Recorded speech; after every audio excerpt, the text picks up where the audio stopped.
यातायातर गमनागमन पाई समस्त मनरे गोटे सुंदर गाड़ीटे किणवा इच्छा थाए। आजिका मार्केट रे इलेक्ट्रोनिक गाड़ीर चाहिदा अधिक। जदि आपण गोटे भल गाड़ीटे किणवा चाहते आउ टेंशन नबाकू पड़बनी। ऑटोमोबिक भारतीय अल्ट्रा वायोलेट ऑटोमोबिक भारतीय बजार रे यार प्रथम इलेक्ट्रोनिक स्कूटर लॉन्च करिछि। स्कूटर फ्यूचरिस्टिक डिजाइन उपर आधारित। कंपनी ईवी पाई बुकिंग मध्य नेबा आरंभ करिछि। इलेक्ट्रोनिक स्कूटर को मात्र 999 टंका बुक करा जाई परिबो।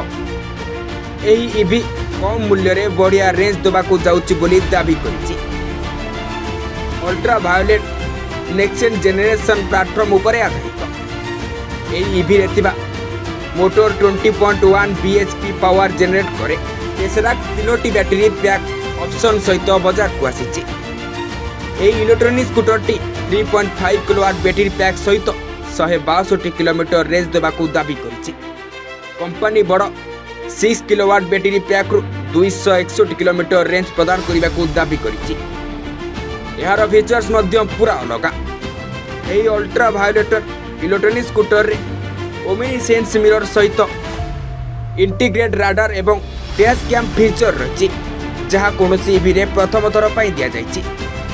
इलेक्ट्रिक गाड़ी रे एलईडी डीआरएल सहित डुअल प्रोजेक्टर लैंप रही। स्कूटर टी 7 inch touch screen TFT display, blind spot detection, lane change, ओवरस्टेटिंग एक्सिट, ट्रैक्शन कंट्रोल एवं रियल टाइम अलर्ट सहित मध्य आसी थाए।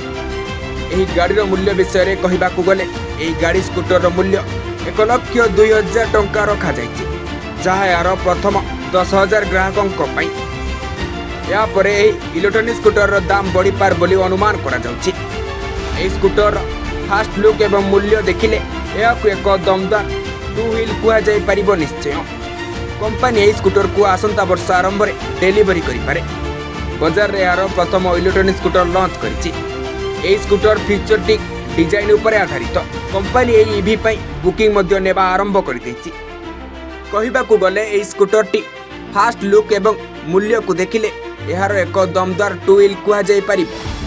कंपनी एही स्कूटर को आसंता वर्ष आरंभ रे डिलीवरी करि पारे, जहाँ को किणवाकू पूरा लोके चाहि बसिछन्ति। Report digital.